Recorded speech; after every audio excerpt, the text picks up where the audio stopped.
La Universidad de Murcia pone en marcha un nuevo curso de lengua de signos. Hemos estado en el 100 cumpleaños del profesor José Castaño. También conoceremos cómo medir nuestra fuerza. Y en nuestra entrevista del día hablaremos de educación con 3 profesores organizadores de las jornadas Una educación para el siglo XXI. Bienvenidos hoy lunes a canalum.es. Hoy vamos a comenzar hablándoles de un curso de lengua de signos que ha puesto en marcha la Universidad de Murcia. Los participantes aprenderán el nivel A1 de esta lengua, que aunque se originó en el siglo XVI, no contó con un verdadero reconocimiento legal en España hasta el año 2007. Yo soy de Yecla, llevaba mucho tiempo queriendo realizar el curso y no salían, y me parecía muy interesante a la hora de enfocarlo a la educación, a los colegios, e incluso para conocer a más gente, porque muchas veces te privas de poder conocer a otras personas por el simple hecho de designar otro de la manera oral, y no sé, otra oportunidad más, y no sé, pienso que todo el mundo debería hacerlo, debería aprenderlo, y me parece muy bonito. Aparte, soy voluntaria en una asociación de aquí de Murcia y considero importante que conozcamos métodos de expresión diferentes y todo eso para que todo el mundo tenga la oportunidad de poder expresarse y ser entendido. El Colegio José Castaño de Murcia está de enhorabuena, y es que el profesor que le da nombre cumple 100 años, por eso han organizado una fiesta por todo lo alto. Llegar a los 100 años es un honor, pero también lo es ser uno de los mejores y más reconocidos profesionales de la región.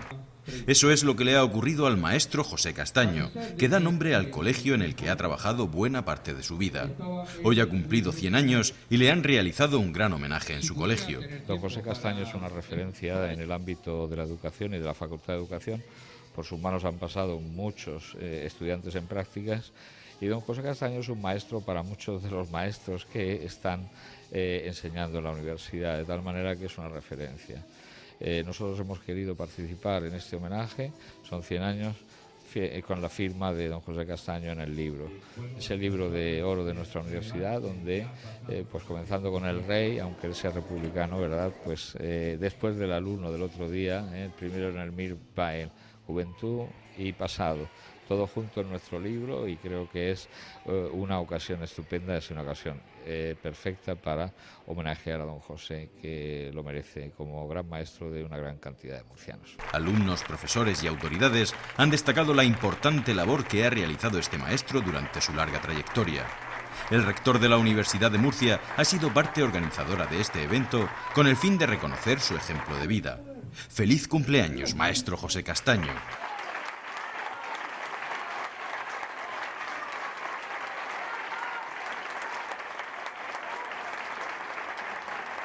El Servicio de Deportes de la Universidad de Murcia sigue en su empeño por mejorar el rendimiento deportivo. Hoy les hablamos de un novedoso aparato para medir la fuerza que se ha inventado aquí, en la Universidad de Murcia. Pues este invento sirve para controlar el entrenamiento de la fuerza, para ver la evolución de la fuerza en los deportistas, pero no solo en los deportistas, también en la gente que realiza entrenamiento de salud, ¿no? Es decir, que en definitiva es controlar el entrenamiento de la fuerza y controlar la evolución de un sujeto en el tiempo, ¿no? Entonces, antiguamente no existían estos aparatos, entonces lo que hacían los entrenadores es medir la fuerza haciendo un test progresivo con cargas hasta llegar a una carga máxima, ¿no? Lógicamente, esto tiene sus riesgos, y este aparato lo que hace que no tenemos que llegar a la fuerza máxima, que los deportistas le llamamos la RM, la fuerza máxima, una repetición máxima. Lo que hacemos es llegar a cargas submáximas. Y este aparato principalmente lo que mide es la posición, el tiempo y derivamos la velocidad.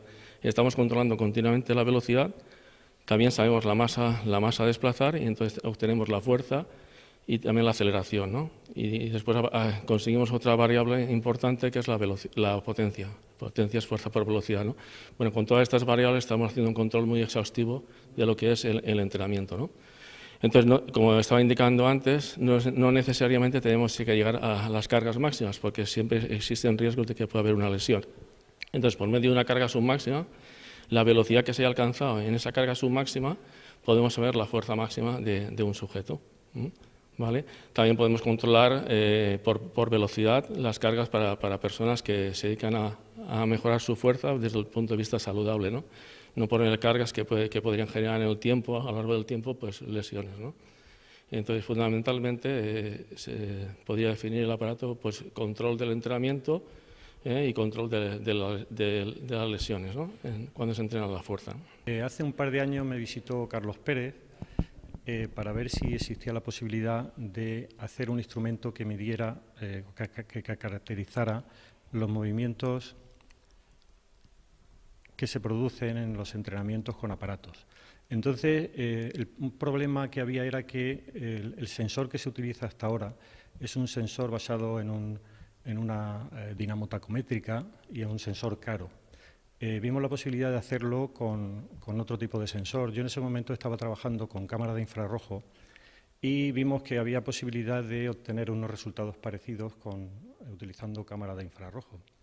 El problema es que la cámara de infrarrojos que había capturaba posiciones a una velocidad muy, muy baja.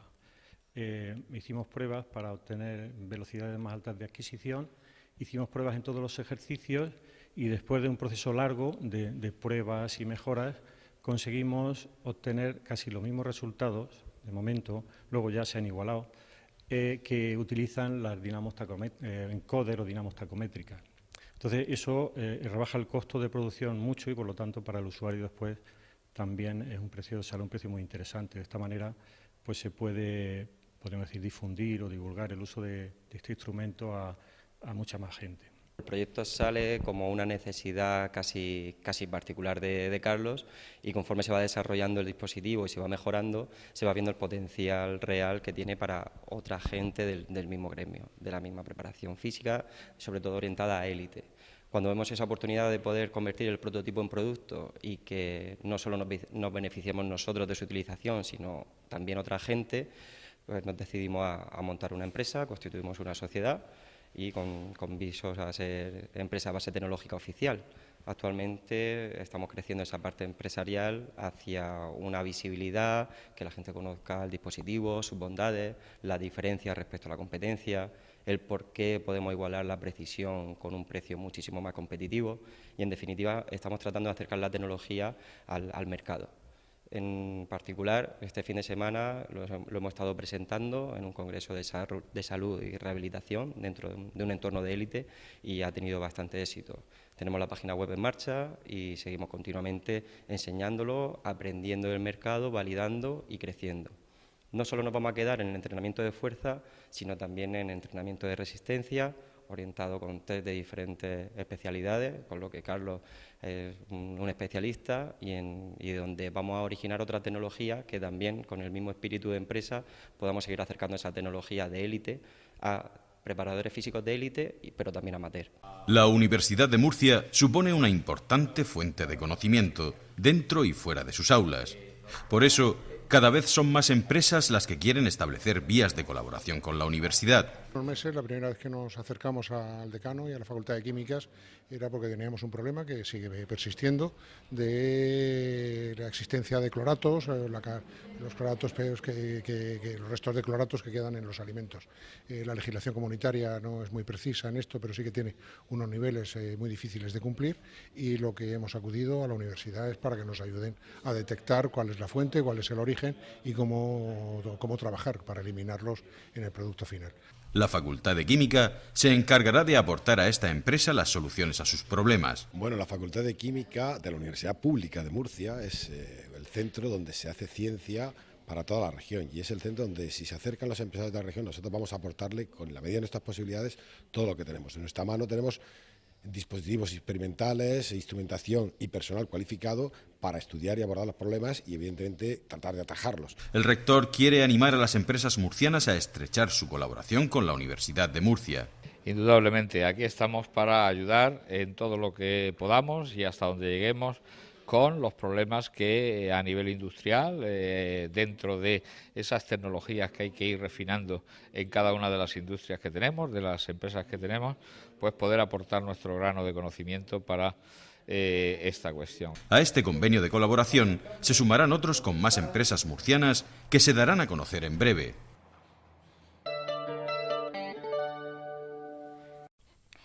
Hoy en canalum.es tenemos a 3 profesores de primera categoría que nos van a hablar vamos a hacer una reflexión de la educación a través de la experiencia que ellos han tenido y de unas jornadas, las terceras jornadas, que son las segundas, y ahora les explicamos el por qué tercero o segundo, las terceras jornadas que son las segundas, llamadas Una educación para el siglo XXI. Y está con nosotros Benigno Polo, que es maestro jubilado, Francisco Bastida, también maestro jubilado, y Mariano de Pedro Serrano, profesor de Instituto No de Secundaria, jubilado también.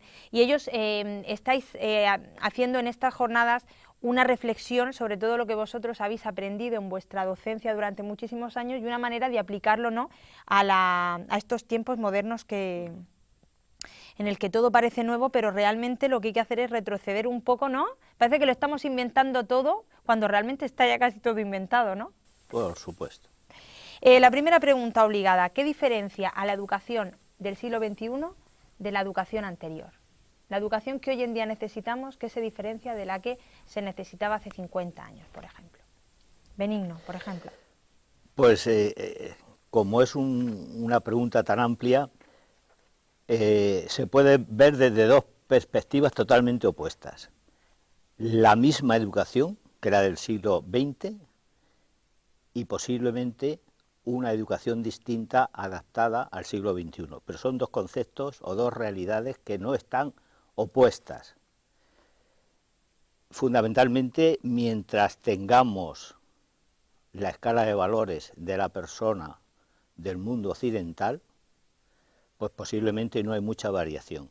Conforme vamos evolucionando en esa escala de valores hacia otra, donde para nosotros hasta ahora, podríamos decir desde Grecia, la cultura estaba basada, y en Roma, en la domus, en el pueblo, en la sociedad, en el grupo, pues estos valores son permanentes porque ahí no hay mucho cambio.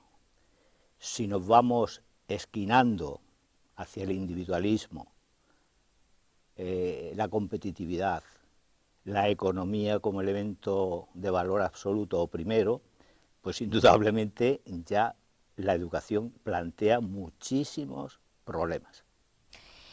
Francisco, estas jornadas fueron multidisciplinares. Vosotros lo que intentáis es abordar la educación desde distintos frentes y desde distintas disciplinas que tienen relación con ella, ¿no? Sí, realmente las jornadas, las primeras, surgieron a raíz de una exposición de unos materiales que existen en Madrid, que es una macro exposición, un macro almacén de materiales de los que se utilizaron en las misiones pedagógicas. Aquí trajimos una cantidad de materiales muy pequeña. Nos parecía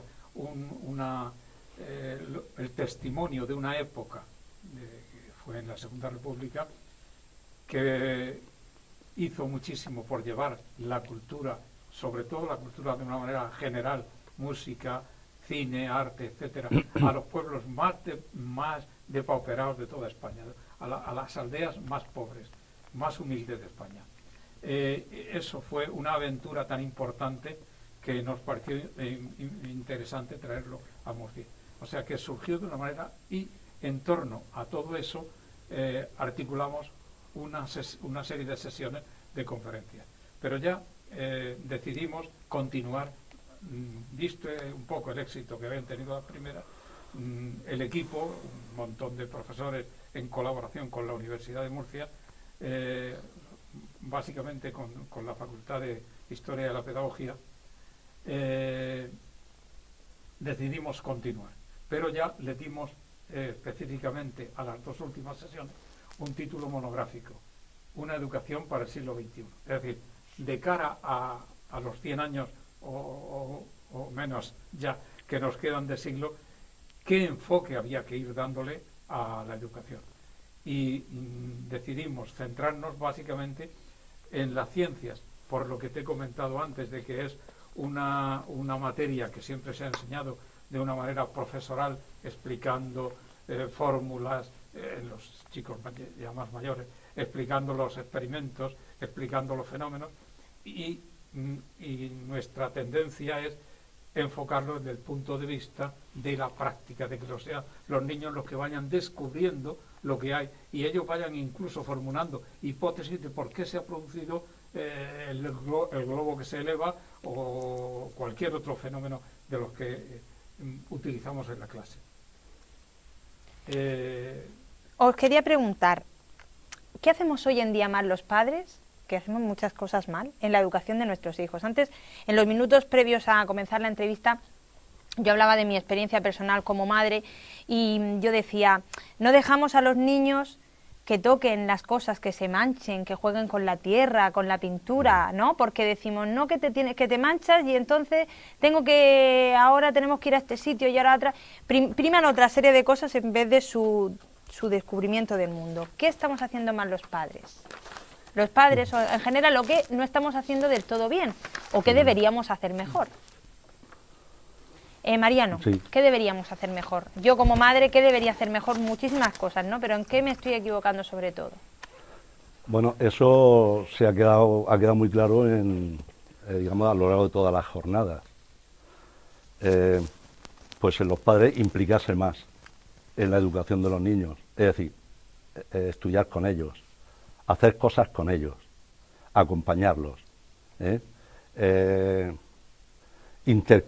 intercambiar opiniones, ¿me explico? Jugar con ellos, si son más niños, jugar con ellos, salir a la calle con ellos y participar en esos juegos. Es decir, la educación no es solamente, digamos, exclusiva del niño, la educación y del profesor, sino también de la familia, de los padres, que estén muy pegados a sus hijos, a sus niños, participen con ellos, les estimulen. Ahí está la palabra clave, ¿no? Les estimulen, porque el estímulo es un refuerzo para su memoria, para su concepción, su aprendizaje. ¿Me explico? Benigno, en definitiva yo creo... Iba a añadir una cosita. Hace muy poco salió una revista semanal, llevaba un artículo bastante extenso y con una fotografía en portada muy sugestiva, que hablaba del hiperproteccionismo a los hijos. Se veía un niño con un casco, con 2 almohadas atado y tal. Bien, los protegemos demasiado. No los dejamos que se suban a un árbol o que se suban a tal, o estamos siempre pendientes cuando son más pequeños, cuando ya son... es bueno que se rompa algún hueso porque se hayan pasado al meter la cesta o al meter el gol o una patada que sea... pero no ir cortándoles las alas en ese sentido. Los dirigimos demasiado, somos muy directivos, no les permitimos, y lo que debemos hacer, como decía Mariano, es ponerles, no solo acompañarles, hablar con ellos, dialogar con ellos, antes del tortazo por la mala respuesta hay que hacerles que piensen un poquito, siéntate y piensa un poco y vamos a ver y después hablaremos, cuando se haya pasado la tormenta y llegue la calma hablaremos. Y siempre que podamos llevarlos a ponerles en contacto o con exposiciones o con experiencias o ir al monte o ir a bañarnos o lo que sea, ir con ellos y sacarlos y ponerlos en contacto con la vida. Y que es difícil dejarlos ser niños, que nos es difícil a los adultos porque nos entorpece nuestra vida de prisa y de correr y de hacer esto y lo otro, ¿no? En las jornadas habléis de las técnicas Freinet. ¿Qué son las técnicas Freinet? ¿Nos dejas hacer propaganda? Por supuesto que sí. Venga.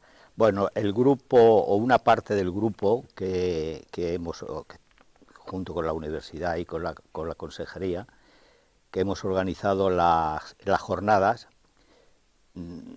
hemos rodado una película que se llama La memoria de las manos, que es un legado de las técnicas Freinet, de la experiencia que con este profesor de la Escuela Moderna francés, durante los años 70 y 80, un grupo de maestros aquí en Murcia llevamos a cabo. En concreto, la película recoge la experiencia de 10 profesores que han trabajado con estas técnicas. Esta película está en la nube, a disponibilidad de todas las personas que quieran visionarla, y además desde el ESTER, un grupo de profesores, de los mismos artistas de la película, estamos dispuestos, y lo vamos haciendo, proyectando la película, volviendo a si queremos recordar, lo que era el Cineforum, proyectar la película y abrir un debate con padres a través de las APAs o con claustros. Y son técnicas fundamentalmente de lo que fue la escuela moderna francesa, donde el centro de la educación es el niño y se respeta a cada uno de los niños, respetando su ritmo de aprendizaje. Entonces, todo esto que es complicado, muy complicado, es factible. Se hizo durante los años 40 y 50 en Europa y durante los 70 y 80 muchísimo aquí en España. Siguen siendo de máxima actualidad, porque, como he dicho anteriormente, responde a las necesidades fundamentales de nuestra escala de valores occidentales. Si los vamos cambiando, obviamente, esto queda antiguo y no sirve, pero ya la experiencia pues nos vamos remitiendo. Si queremos una sociedad competitiva, una sociedad clasista, una sociedad occidental de ricos y el resto de la humanidad que se vaya muriendo de hambre o que se conviertan en salvavidas flotantes en el Mediterráneo, pues ahí está un poco la escala de valores, que es donde, en definitiva, la educación también tiene que incidir. Palabras clave has dicho. Freinet fue un revolucionario en la educación. Él aportó a la escuela un enfoque completamente distinto. Lo primero es dirigía la escuela a la gente más pobre, a los niños más humildes de los pueblos. Él trabajó siempre en zonas semirurales. Y lo que introdujo, lo primero, lo fundamental que él hizo fue darles la palabra a los niños. Él venía también con dificultades físicas, había estado en la Primera Guerra Mundial, vino enfermo de un pulmón y no podía hablar muy bien, le costaba trabajo. Y esa fue una de las razones, pero no la única. Darles la palabra ¿cómo? Haciendo que los niños en principio tomaran una parte muy importante en la gestión de su propio colegio, de la propia escuela. Hacían periódicamente una asamblea en la cual se decidían, se hacían 3 propuestas. Proposiciones, sugerencias, críticas, lo que no les gustaba, y alternativas. El clásico ver, juzgar y actuar. Luego, después de estas asambleas en las que ellos aportaban soluciones a las cosas, a las salidas que iban a hacer, cómo iban a trabajar tal cosa, qué problemas tenían con el huerto escolar, todos los problemas internos, entonces también les dio la palabra permitiéndoles la expresión. Entonces creó el texto libre. El niño escribía lo que quería, luego se corregía colectivamente, se matizaba, se enriquecía y luego se publicaba con la imprenta en la escuela, que fue otra de las revoluciones que introdujo. La imprenta escolar, la escuela, ahora sería el ordenador o una multicopiadora, pero viene a ser lo mismo. Y entonces publicaban un periódico escolar. Y luego ya, esto en cuanto a las grandes medidas. Luego ya introdujo técnicas concretas como del texto libre, el tanteo experimental para el aprendizaje, el método natural para el aprendizaje de la lectura y la escritura, el tanteo experimental para el descubrimiento de todo, la fórmula que se ha utilizado siempre en la vida para descubrir cosas nuevas, etcétera. De Freinet tendríamos. Tenemos mucho y como se nos acaba, unos expertos, como ya lo veo y como se nos acaba el tiempo, os voy a emplazar a una segunda entrevista para que completemos muchas más cosas. Yo como madre tengo muchísimas inquietudes, entonces primero agradeceros muchísimo que estéis aquí, daros la enhorabuena por estas jornadas, daros la enhorabuena por el documental que también se puede ver en el portal de la Universidad de Murcia en tv.um.es. Pueden ustedes ver este documental que pues a todos los que somos padres o a los que nos tenemos que interesar por la educación de uno u otro modo, pues es interesante. Volveremos, ¿verdad, Mariano? Cabe una precisión, sí. No, que somos un grupo de jubilados, unos 30, 40, que hemos participado en la enseñanza como profesores y también como educadores, pero también como sindicalistas luchadores por una enseñanza pública de calidad desde el franquismo, y que estamos apoyados también este grupo por que lo conformamos el Stern y Comisiones Obreras, con el apoyo de la Universidad de Murcia, pues todo eso, con el apoyo de profesores en activo, se han organizado estas jornadas, para pensar, dilucidar, concretar, en la medida de lo posible, cuál debe ser la educación durante el siglo XXI. Esto ya lo hicimos en el franquismo, puesto que nosotros hemos vivido el franquismo. Se diseñó la escuela de la democracia. Llegó la democracia y la democracia ha puesto un sistema educativo que, a nuestro juicio, está ya prácticamente, no obsoleto, pero sí ha dado lo más que podía dar.